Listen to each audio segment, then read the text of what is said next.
खुलुमबाय आङो सिबिरानि ब्रह्म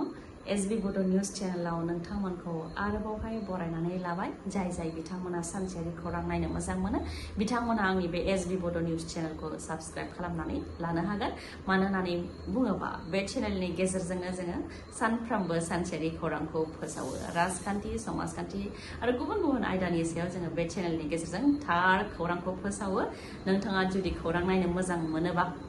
बे चेनेलखौ साबस्क्राइब खालामनानै लानो हागोन गुवाहाटीआव फिन सासे सिख्लानि गोथै देहा बोखांनो हादों उदालगुरिनि सासे बर' सिख्लाखौ गुवाहाटीआव थैनाय थासारियाव बोखांनो हादों बुथारनायनि सन्देह खालामदों आरो बे सन्देहखौ बर' सिख्लानि मोजां मोननाय सेंग्रानि सायावनो खालामनाय जादों उदालगुरिनि सुस्मिता बसुमतारिया गुवाहाटीआव गोलाव समनिफ्रायनो खामानि मावोमोन आरो गुवाहाटीआवनो भारा न'आव थाबोयोमोन नाथाय बे समाव बिथाङा खामानिनिफ्राय रिजाइन होनानै गुवाहाटीआवनो भारा न'आव दंथ'योमोन थैनाय सानखालि मोनाबिलिसिम सुस्मिता बसुमतारिजों लोगोसे सुस्मिता बसुमतारिनि मोजां मोननाय सेंग्रा आकाश प्रसादाबो सुस्मिता बसुमतारिनि खथायावनो जयैनो दंमोन हरनि समावसो न'आव थांदों बेखौ फोरमायथियो न'नि सोद्रोमाफ्रा बेनि अखानायै फुंनि समावनो सुस्मिता बसुमतारिखौ थैनाय हालोदाव बोखांनो हादों नाथाय बे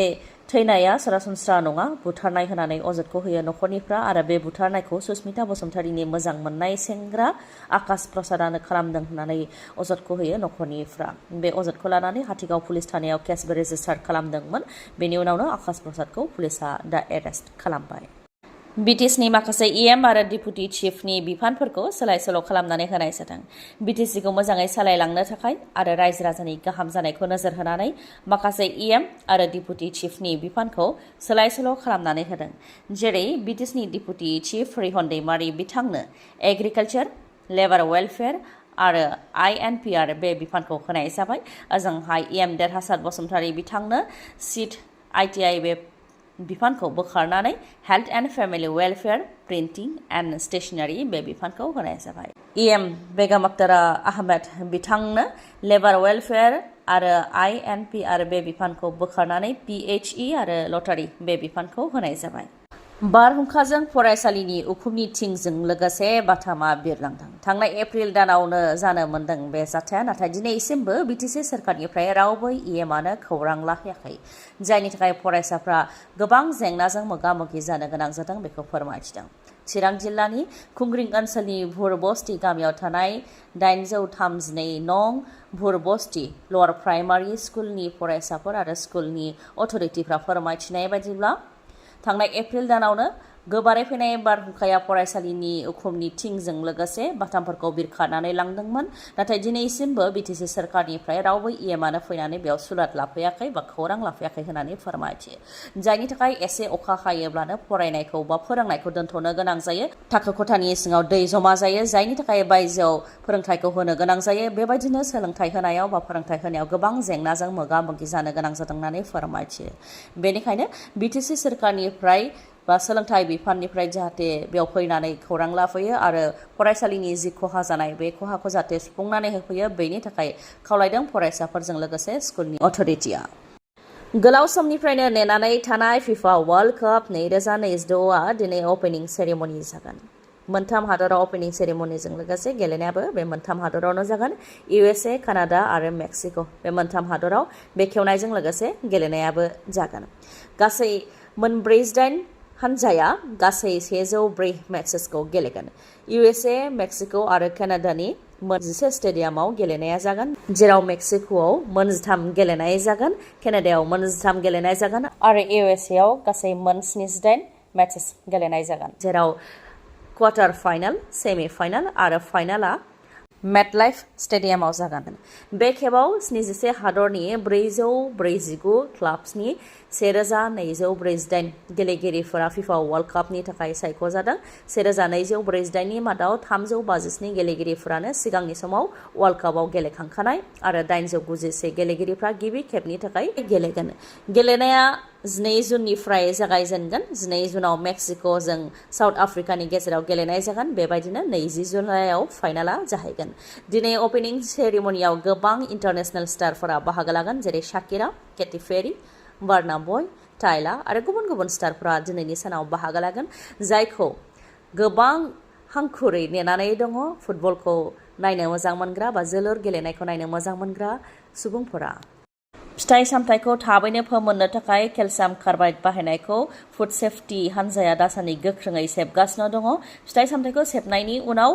फुड सेफ्टी हानजाया दा गुबुन गुबुन जाग्रा जेरै आइसक्रिम बायदि बायदि बेफोरनि सायावबो आनजादखौ नायदों। आइसक्रिम बानायनायाव सम बारलांनाय मुवाफोर बाहायनायखौ हमदों आरो 50 केजिसो आइसक्रिमफोरखौ हमनानै गाज्रि खालामनानैबो होदों फुड सेफ्टीनि हानजाया। तिनसुकियानि दलायाव गुबुन गुबुन आइसक्रिम बानायग्रा इउनिटआव इन्सपेक्सन खालामदोंमोन बिथांमोनहा।